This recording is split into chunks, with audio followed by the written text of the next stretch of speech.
Greetings metalheads, welcome to No Nonsense Metal Reviews. I'm George and today I'm back with another Bands You Need to Hear recommendation. If you've not come across this band before, then you better check them out. So today's Bands You Need to Hear is actually a band that I've spoken about here on the channel not too long ago, fairly recently. I was doing an unboxing or certainly a collection update review for an order which I'd placed with Hammerheart Records. I believe they're based in the Netherlands. Great label, tons of awesome stuff on their web store. But the main reason why I was ordering from Hammerheart Records was to complete the studio album discography of the legendary Master, a death thrash band originally from the States, relocating to Europe, I believe Czechia, if I'm not much mistaken, in latter years, but a legendary name. And I was also very keen to pick up the brand new 2025 Hammerheart reissues of the Abomination catalogue. So although Master are most certainly a band that you need to hear, we're here today to talk about Abomination. Now, Abomination is very closely linked to Master. Essentially, the mastermind behind Abomination and Master, of course, is the awesome Paul Speckmann. Paul Speckmann, an absolute legend, bassist and vocalist for both respective projects. He's also been involved in a whole load of other bands throughout his career. And from what I gather from interviews and reviews, he seems to be a bit of a metal legend, you know, an all-round decent metalhead. And both bands, respectively, although Abomination rather short-lived, both bands are criminally underrated and freaking excellent. So, Abomination, I believe they were formed in 1987. There was a lot of kind of, should we say, stalled starts with Abomination or with Master, and even Deathstrike, the band. Also, I believe they came into existence just before Master. Lots of attempts to try and get material out there, and then labels let them down. You know, maybe lineup complications, things like that. They just couldn't get things underway. It was actually only in 1990 that we had the debut album, self-titled album, finally released, which is this little gem. And this is the previously mentioned new reissue, courtesy of Hammerheart Records. And I think I might have mentioned in that review that I did, the collection update, that I was going to show this off in more detail, which I will. So we've got the vinyl here with a nice insert. But this debut is absolutely brilliant. It is classic. So where a Master are a death thrash band, primarily death, although with this essential debut album, Master was almost kind of like death speed. They kind of had like this really fast and loose Motorhead-esque thing going on there, Celtic Frost almost. Abomination is thrashing. It is thrashing. And actually, just look at this awesome colour scheme here. So this is kind of like a reddy orange and black splatter there. Awesome stuff. It's a nice weight to it as well. It looks the part. But this debut is a classic. This is an absolute classic, an underrated underground classic of killer thrash. And I think that's the best way to describe it, is just killer thrash. Although there are definite death metal leanings at times. It's kind of on that heavier end of the thrash spectrum. Think bands like, not too similar, but in terms of extremity in thrash, think of bands like Demolition Hammer or Opprobrium even. You know, it's on that heavier end of things, but it's killer. So the lineup for both of these albums, in fact, consisted of Paul Speckmann on vocals and bass. We've got Aaron Nikias on drums and Dean Chioles on guitars there. So there's our lineup. And this is brilliant. This is a tight thrashing album. It kicks off with the brilliant The Choice, which is packed full of killer riffing. You know, it's thrashing stuff, but we've got some decent chug. It might not be as blindingly fast as, say, Kill 'Em All or Rain and Blood or Pleasure to Kill. It's not that kind of blinding speed, but it's all thrashing, chugging stuff. We kick off with, as I say, with The Choice, which is just a masterpiece, no pun intended. Before Murder, Rape, Pillage and Burn. You know, these are heavy subjects. Paul does tend to orientate his lyrics around socio-political subjects, you know, society, religion, government, corruption, all that kind of stuff. So it's not particularly light-hearted. You're not going to find too many laughs here. This isn't, you know, Municipal Waste or Tankard, where you've got a little bit of a lighter side as well. It's heavy stuff. So brilliant thrashing numbers. We've got Reformation, which is killer. Redeem, Deny, which is punching, absolutely heavy killer stuff. Possession, which is our album highlight. Absolutely incredible, just head-banging stuff. This is a head-banging album. Side B kicks off with the brilliant Suicidal Dreams, which is absolutely freaking killer. Life and Death is brilliant. Victim of the Future, rather, pure thrashing brilliance. Absolutely love that. It's got spite, it's got aggression in there. It's a heavy number. Tunnel of Damnation, chugging beast of a track.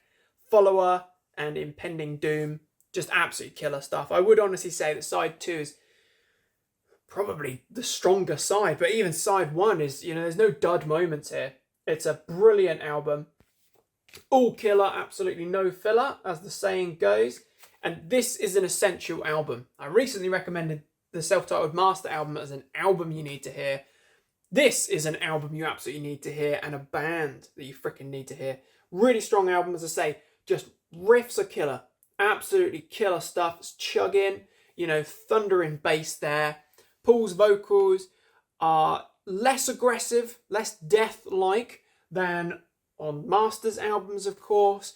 He makes a good thrash vocalist. You know, he's got that kind of, that shout there, that commanding vocals. Great stuff, and the drumming. Very fine drumming indeed.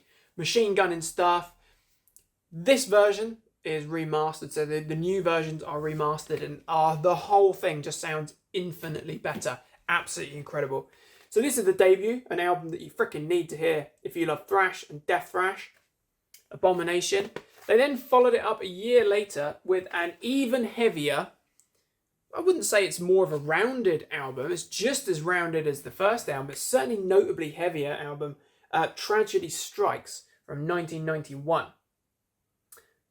Again, lovely reissue here from Hammerheart. They've done a great job with these, and they're really reasonably priced. I would definitely recommend checking out their web store. I think they were about €20 a piece, which in my opinion, that's very reasonable for absolute classic albums.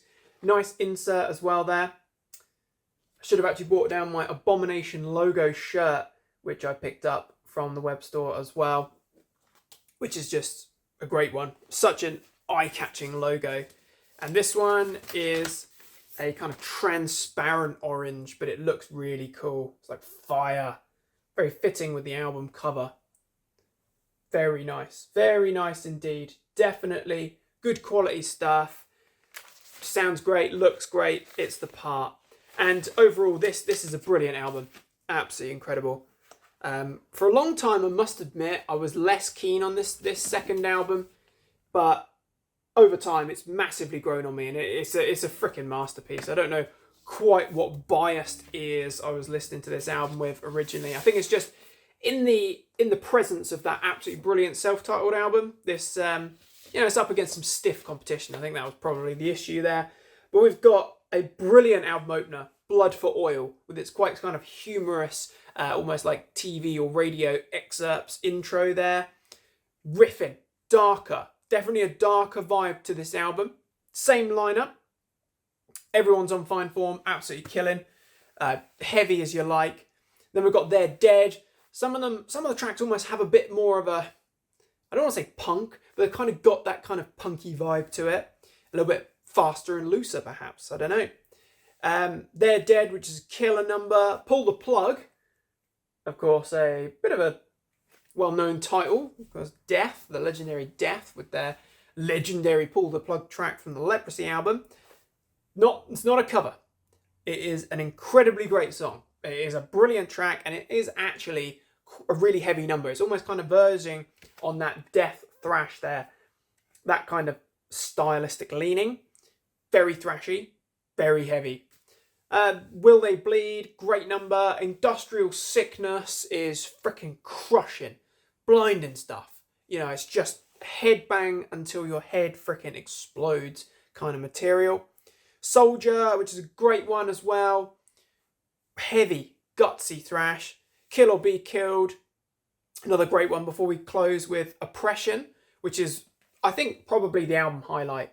It packs such a killer riff. It's just absolutely delicious. Delicious thrash overall. Thrashing with some death metal leaning, death metal tendencies in there, but it's just so good. Just so good. So for only 2 full-length studio albums released well over 30 years ago, Abomination are underground legends. You know, they haven't got a huge amount of material, but they're freaking awesome. It would have been fantastic for this band, of course, to have continued throughout the years and to have produced more full-length albums. They did come back and release an EP in the late 90s, but it would have been great to have that. But I think this just kind of adds to their legendary status. They had those 2 albums before things were on hold for a while. And of course, if Paul was focusing on Abomination, we probably wouldn't have had so many killer albums with Master as well. So we'll be grateful for these albums. But honestly, I would say these are 2 essential death thrash metal albums that you absolutely need to hear. But that's not all that we get from this band, because Hammerheart and previously Nuclear Blast, so I think these albums were originally released through Nuclear Blast. Hammerheart have brought all the material back to life. Remastered, repackaged, with all the demos and all the other stuff. So the original kind of reissue package from 2011 was through Nuclear Blast here. So it's I don't want to say a budget price, but it kind of has that feel. A bit of a budget price double package here. We do get some of the artwork as well in this package. Double disc, as I say. I've had this for a lot of years. Probably not 2011, but picked it up a few years after that. Pretty much kind of on a whim, I believe. It was after discovering Master. But we've got the Abomination album from 1990, Tragedy Strikes from 91. We've then got the Final War EP, which was, I believe, intended to basically be the last kind of studio recordings from Abomination, which it has been to date, from 1999. And then we've got the 87 and 88 demos. And I think the issue, although these are great albums, of course, great material, I think the issue is that it doesn't sound particularly fantastic in this form. Certainly the Tragedy Strikes album, I think it kind of suffers there.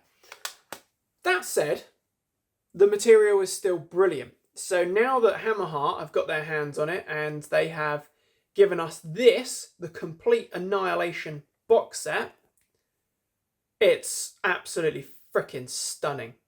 So what we have here is the complete material.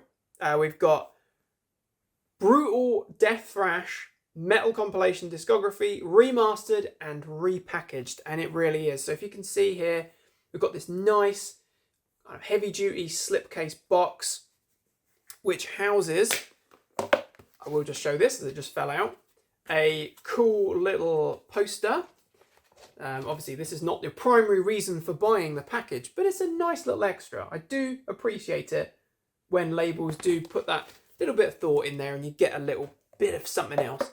But we've got these lovely digi packs, remastered, repackaged. We've got the full demos here, which includes more material than on the Nuclear Blast version, I believe there. We've got lovely digi of the debut album, fold out, with some cool photographs of the band as well. And Tragedy Strikes. There we go. Very cool. Love that logo. That is essentially just what you've got on a t-shirt, and it is available on Hammerheart Records. So what we get here on this demo collection is the 87 demo. We also get the 88 demo and the Final War EP. We also get a little selection of live tracks from Network Aalst, Belgium, 1990. So we get Reformation, Redeem, Deny, Possession, and Follower live, and they sound freaking raw. It is raw, energetic, thrashing stuff. You know, you can just feel the pure chaos and energy of that show through those recordings. But these remasters sound fantastic, infinitely better. The whole thing sounds way clearer, bolder. I think the originals it sounded a bit murkier. It had a murk to it, and I think the material did suffer from that. We get a lot more clarity here. The riffs sound way riffier, way more thrashing. The whole thing sounds way more abrasive, whereas it kind of sounded a bit dull and kind of smoothed around the edges previously. So consequently, we've got an absolutely gutsy thrashing album with the self-titled debut album. If you need convincing, you need to check out The Choice. You need to check out Murder, Rape, Pillage and Burn. Certainly need to check out Victim of the Future, and I would say Tunnel of Damnation there. From this ditty, Blood for Oil, of course, Pull the Plug, Industrial Sickness and Oppression. But I would also say, if you're an Abomination fan already, and you're already familiar with those albums, but you haven't necessarily checked out these demos, do, because they do sound really good. Some really great stuff here. Obviously got some additional tracks that are non-album tracks as well. Didn't quite make the album, I suppose. Just noticed that it's actually termed the red demo and the black demo there. So cool, got a bit of a repackaging there. And the Final War, of course. The Final War is much better in this format. On that Nuclear Blast version, there's an enormous kind of gap between the end of one song and the start of another. The whole thing again suffers with that murky sound. Here, sounds way more abrasive, way heavier. It's freaking great stuff. Love it. Short and sweet EP, but it's heavy and it's thrashing. Some of the thrashiest tracks we get from the band, such as like Facing the Crowd, You Could Be Next, Man Created God, absolute killer. And those live recordings are definitely worth checking out as well. Absolutely brilliant. So, Abomination. What is there else to say? They're a legendary band. Of course, they are well known in the underground thrash and old school sort of death metal worlds. But I feel that this is a band that absolutely deserves a whole lot more love and appreciation than it deserves, because those two albums are very impactful. You know, they influenced a lot of bands, of course. They're also just brilliant pieces of work. What's not to like? Riffing, thrashing, deadly freaking metal. Absolutely check them out. I would say if you love your thrash, your old school thrash, and if you love some of that heavier thrash that is verging on death metal, the likes of Demolition, Hammer mentioned, then you're going to enjoy this, definitely. It's freaking great. And if you're a Master fan or Deathstrike, then you're definitely going to be digging Abomination. You're probably already aware of them already. But check them out. And let me know what you think of the mighty Abomination. Are you a fan already? Are you not? If you're not, check them out and let me know what you think. Abomination are a band you need to hear. Hope you've enjoyed this humble review, this humble recommendation. Please do feel free to share your thoughts on this one. Feel free to like, subscribe, share, comment. Support is greatly appreciated, as always. Please do feel free to check back soon for more reviews and recommendations of all the good, heavy things. Until next time, check out Abomination, thrash till death, and stay freaking heavy.